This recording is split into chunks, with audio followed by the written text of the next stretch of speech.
সম্মানিত দর্শক, অবস্থা দৃষ্টে মনে হচ্ছে বাংলাদেশের সঙ্গে আমেরিকার যে সম্পর্ক, সেই সম্পর্কটিকে অনেকটা সাঁড়াশির মতো করে আমেরিকা চেপে ধরেছে। এই অঞ্চলে আমেরিকার কতটুকু স্বার্থ আছে বা আগামীতে বাংলাদেশ নিয়ে আমেরিকা আসলে কীভাবে খেলতে চাচ্ছে, এই বিষয়গুলো নিয়ে আমরা হয়তো এখনও আন্দাজ করতে পারছি না। এবং এটা যে আমাদের দুর্বলতা বা অক্ষমতা, ঠিক তা নয়।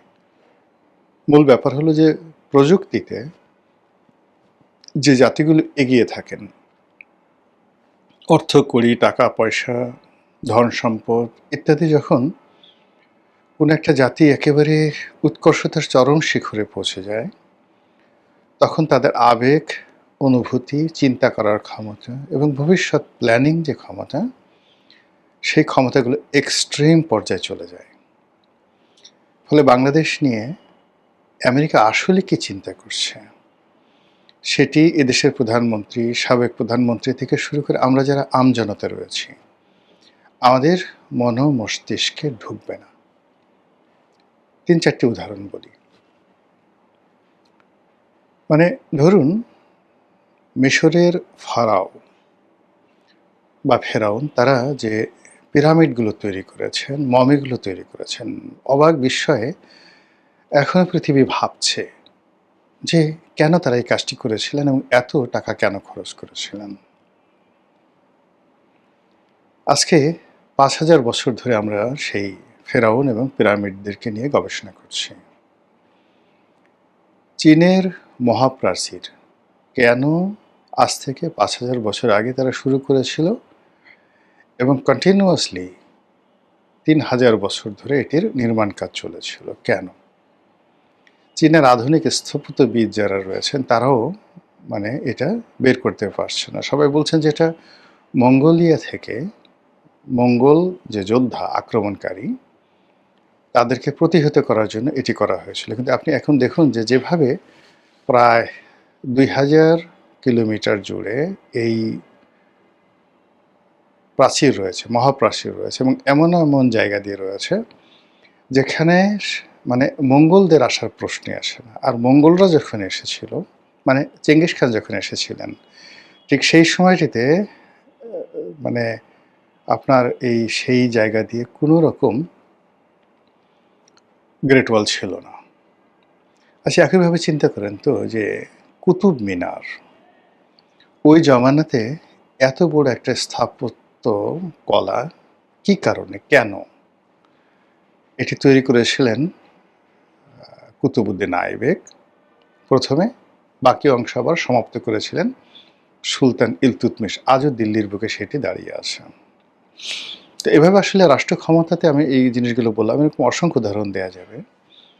যারা এক্সট্রিম পর্যায়ে ক্ষমতায়, বৃত্ত এবং বৈভবের একটা পর্যায়ে পৌঁছেন, তাদের খেয়াল খুশি, চিন্তা চেতনা সাধারণ মানুষ আন্দাজ করতে পারে না। অনেক কাজ তারা করেন খেয়ালের বশে, অনেক হত্যাকাণ্ড তারা ঘটান ইচ্ছা হয়েছে তাই, অনেক বিলাসিতা করেন, অনেক দান করেন, খয়রাত করেন, অনেক ধ্বংস করেন, যার কোনো কারণ নেই। এবং যখন এরকম একটা মানুষ বা জাতি বা গোষ্ঠী এমন পর্যায়ে পৌঁছে যায়, তখন সবার মধ্যে একটা আনপ্রেডিক্টেবল অবস্থা থাকে, তারা খুব অস্থির থাকে।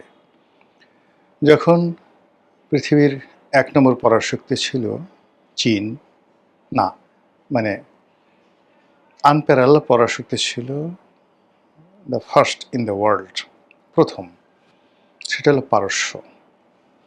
তখন পারস্যের একটা ছাগলেরও যে ক্ষমতা ছিল, সুন্দরবনের রয়্যাল বেঙ্গল টাইগারের সেই ক্ষমতা ছিল না।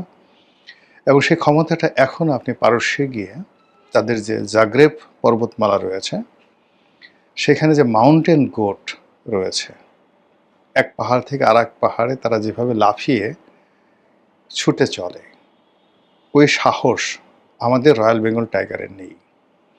আমাদের দেশে রয়্যাল বেঙ্গল টাইগার যদি ওই ছাগল যেখানে ওঠে ওখানে দাঁড়া করিয়ে দেন, রীতিমতো প্রস্রাব করে দেবে, পায়খানা হয়ে যাবে, ডায়রিয়া হয়ে যাবে সঙ্গে সঙ্গে, বাঘগিরি ছুটে যাবে সঙ্গে সঙ্গে। অথচ জাগ্রেব পর্বতমালার সেই মাউন্টেন গোটের ঠিক সেম ক্ষমতা রয়েছে। এরকম যে অনেক কিছু গড়ে ওঠে স্থানকাল পাত্রভেদে। তো সেই দিক থেকে বাংলাদেশকে নিয়ে আসলে আমেরিকার যে খেলাধুলা প্রয়োজনীয়তা আমরা বুঝতে পারছি না।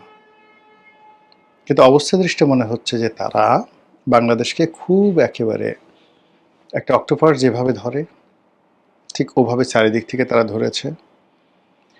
তারপর একটা সাঁড়াশি দিয়ে যেভাবে একটা উত্তপ্ত জিনিস বা চাদর বেদর করে যে সকল জিনিস সেগুলোকে যেভাবে একটা সাঁড়াশি দিয়ে ধরে আমরা ধরি, ওইরকম সাঁড়াশি দিয়ে বাংলাদেশের সব কিছু আমেরিকা এখন নিয়ন্ত্রণ করতে চাচ্ছে।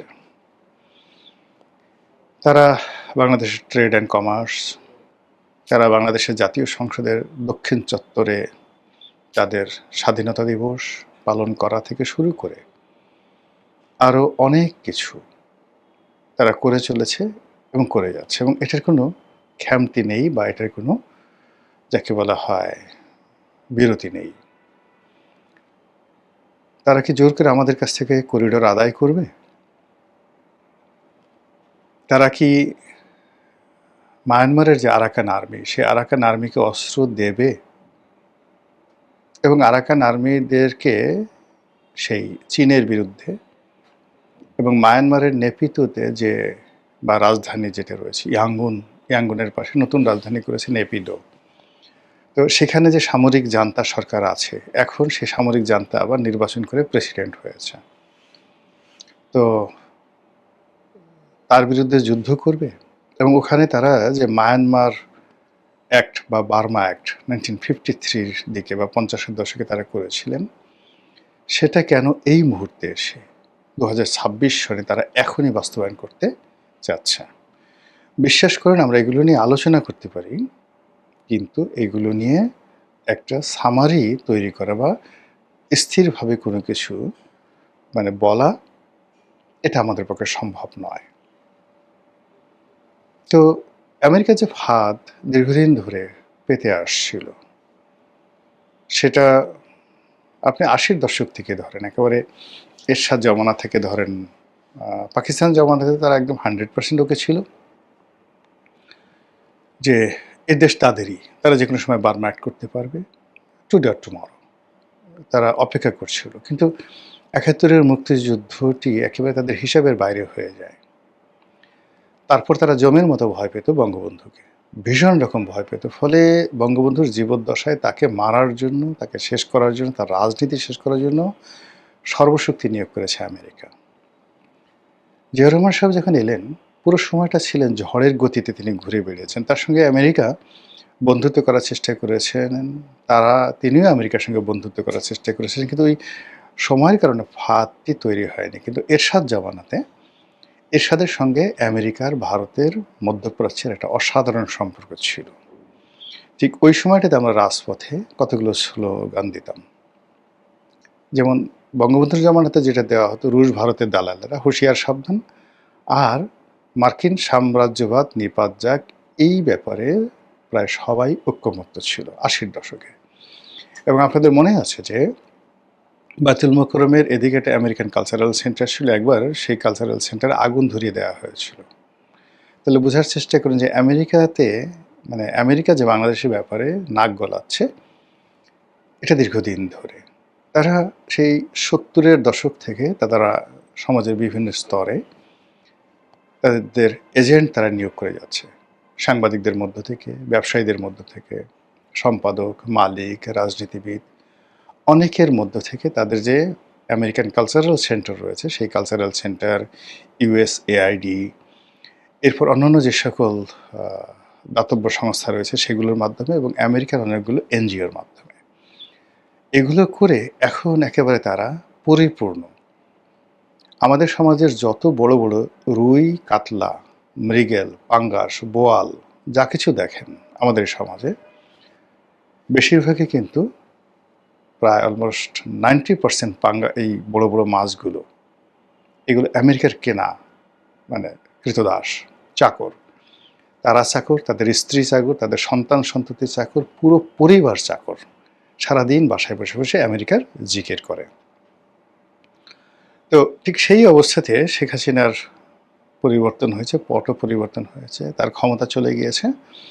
সেই ক্ষমতাতে প্রথমে ইউনূস আসছেন, তারপর এখন তারেক রহমান সাহেব আসছেন। কিন্তু দিনকে দিন ক্ষমতা পরিবর্তন হচ্ছে, কিন্তু আমেরিকার যে প্রভুত্ব, আধিপত্য এবং রাজত্বর যে ধারাবাহিকতা আমরা দিনের আলোতে যেটা দেখছি, এতে কমছে না, বরং বেড়ে যাচ্ছে। এবং আগামীতে যে রাজনীতির পট পরিবর্তন হবে, ইভেন যদি কখনো আওয়ামী লীগ চলে আসে, আওয়ামী লীগ অতীতের মতো আর মানে যাকে বলা হয় তিড়িং বিড়িং করে লাভ হবে না। তারা এখন আমেরিকার যে কর্মকাণ্ডগুলো রয়েছে, সেই কর্মকাণ্ডগুলো তারা চালিয়ে নেবে। তারা সেই মায়ের ডাককে মাথায় করে নাচবে। এবং এখন যাদেরকে আপনি দেখতে পাচ্ছেন, ইনুস জামানাতে যাদেরকে দেখতে পাচ্ছেন, তাদের অনেককেই আবার আওয়ামী লীগের সঙ্গে দেখতে পাবেন যে খাতির হয়ে গেছে। এখন আওয়ামী লীগের দুঃসময় যে সমস্ত মানুষ মানে যাকে বলা হয় কণ্ঠ মিলাচ্ছে, আওয়ামী লীগের যদি কখনো সুসময় আসে, আপনি নিশ্চিত থাকেন যে ইনুস জমানার এবং বর্তমান জমানার অনেক মধুমাছি ডাইরেক্ট শেখ হাসিনার কাছে বা ক্ষমতার কেন্দ্রে যে থাকবেন তাদের কাছে পৌঁছে যাবে। এবং এখন যারা লাফালাফি করছেন তারা ছাগলের ৩ নম্বর শিশু হিসেবে ওই সময়টাতে শুধু একটা লাফ দেবে, তাও সম্ভব হবে না। এইভাবে তারা পুরো জাতিকে যাকে বলা হয় অক্টোপাসের মতো চেপে ধরেছে। এই যে আমাদের সমাজে অন্ডকোষ ফাটিয়ে দেওয়ার কালচার শুরু হয়েছে। একজন ভিক্ষুক তার যে অর্থ সেটি ছিনিয়ে নিয়ে ছিনতাইকারীরা তাকে মেরে ফেলছে, একজন ভিক্ষুকের। এই যে ঘটনাগুলো এসে মানে একটা ফেইল, এটা সমাজে ফেইল করছে, মানুষের নীতি নৈতিকতা ফেইল করছে। এটা কিন্তু যাকে বলা হয় পশ্চিমাদের একটা চক্রান্ত।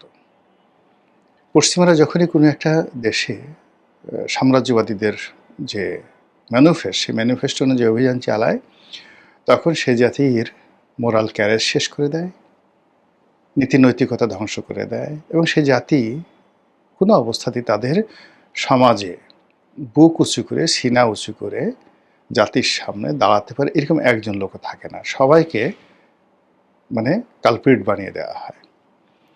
আপনি এখন চিন্তা করুন তো 1980 সনে, ইভেন 1990 সনে আমাদের এই জাতির যে সকল মানুষজন ছিলেন যাদেরকে মুরব্বী বলা হতো, ধরেন একজন সাংবাদিক ফয়েজ আহমেদ, একজন নির্মল সেন, কিচ্ছু ছিল না, কিন্তু একেবারে সাধারণ একজন মানুষ, কিন্তু তারা বিএনপি এবং আওয়ামী লীগ এই দুটো দলকে একত্রে বসাতে পারতেন। তারা এরশাদ সাহেবকে আওয়ামী লীগের সঙ্গে বিএনপির সঙ্গে ঐক্যবদ্ধ হতে বাধ্য করতে পারতেন, এতটুকু ক্ষমতা ছিল। ফয়েজ আহমেদ একজন সাংবাদিক, ওই যে একটা কবিতা লিখেছেন, টিয়ে তোর বাড়ি কোথায়, টিয়ের, আপনারা হয়তো অনেকে মানে ভুলে গেছেন। কিন্তু এই যে দুই নেত্রীর মধ্যে যে মিলন বা তাদের মধ্যে যে সমঝোতা, শেখ হাসিনা এবং খালেদা জিয়ার মধ্যে পুরো কাজটা কিন্তু সেই ফয়েজ আহমেদ সাহেবরা করে দিয়েছিলেন। এখন একজন নির্মল সেন, একজন ফয়েজ আহমেদ এই সমাজে আছে? প্রথমত নেই। আর সমাজে এরকমভাবে যদি কেউ ফয়েজ আহমেদ হওয়ার চেষ্টা করে, প্রথমত তাকে আওয়ামী লীগের দোসর, জামাতের দোসর, বিএনপির দোসর, ভারতের দোসর, আমেরিকার দোসর, তুমি কার মামুরে ইত্যাদি ইত্যাদি যাচ্ছে তাই ভাষায় গালাগালি করে এই যে আমাদের সমাজে একটা বিশ্রী পরিবেশ তৈরি হয়েছে, এই যে পরিবেশ তৈরি হওয়ার পেছনে অপসংস্কৃতি, অপপ্রচার যা কিছু হচ্ছে তার প্রতিটির পেছনে পশ্চিমাদের মদত রয়েছে। আর এরকম একটা পরিবেশ পরিস্থিতি যদি বিশৃঙ্খল না হয়, তাহলে তারা তাদের যে কাঙ্ক্ষিত লক্ষ্যবস্তু, সেই লক্ষ্যবস্তু তারা আক্রমণ করতে পারে না, কাঙ্ক্ষিত মাকাম গন্তব্য সেখানে তারা পৌঁছতে পারে না। কাজেই এই যে বাংলাদেশের এখন যে সব কিছু এলোমেলো, আর্থিকতা এলোমেলো, তারপর প্রশাসন এলোমেলো, পুলিশ এলোমেলো, সব জায়গাতে ফ্রাস্ট্রেশন একটার পর এক বাড়ছে, কান্না চারিদিক থেকে বাড়ছে। এবং কোনো মানুষ, এমনকি যারা বিএনপিতে আছে, বিএনপির যে সমস্ত লোক খেলোয়াড় 3 মাস আগে বা 4 মাস আগে খুব শক্তিশালী ছিল, সে সকল খেলোয়াড় চলে গেছে, নতুন আরেক দল আসছে। তারপর বিএনপির দুঃসময় যে সমস্ত আমলা কামলা কর্মী যারা ছিলেন, তারা সবাই ঘরে উঠে গেছেন। এরপরে যখন ইনুস জামানাতে আসলো নিয়োগ বদলিতে, হঠাৎ করে বিএনপি যে সমস্ত লোক খুব কাছাকাছি এলো, তারা কেউ নেই। ঘুরে ফিরে দেখা যাচ্ছে যে ইউনূস জমানাতে যারা শক্তিশালী ছিলেন তারাই এখন বিএনপি জমানাতে শক্তিশালী। এই যে একটা অবস্থা, এবং একই সঙ্গে আপনি দেখেন জাতিসংঘের যে নিয়োগগুলো হচ্ছে, বিভিন্ন দূতাবাসে যে নিয়োগগুলো হচ্ছে, প্রশাসনের যে নিয়োগগুলো হচ্ছে, প্রায় সবারই আমেরিকার একটা চমৎকার লবিং রয়েছে, আইএমএফের একটা লবিং রয়েছে, এবং পশ্চিমাদের গ্রিন সিগন্যাল ছাড়া এখানে বড় বড় পদপদবিতে যাওয়াও যাচ্ছে না, টিকে থাকা যাচ্ছে না। তাহলে সেক্ষেত্রে আসলে আমেরিকা কি করছে বা কি করবে, এগুলো নিয়ে যদি আমরা একটু অ্যাটলিস্ট ভাবার চিন্তা করি, তাহলে অন্তত সামগ্রিকভাবে আপনি কিছু করতে পারবেন না।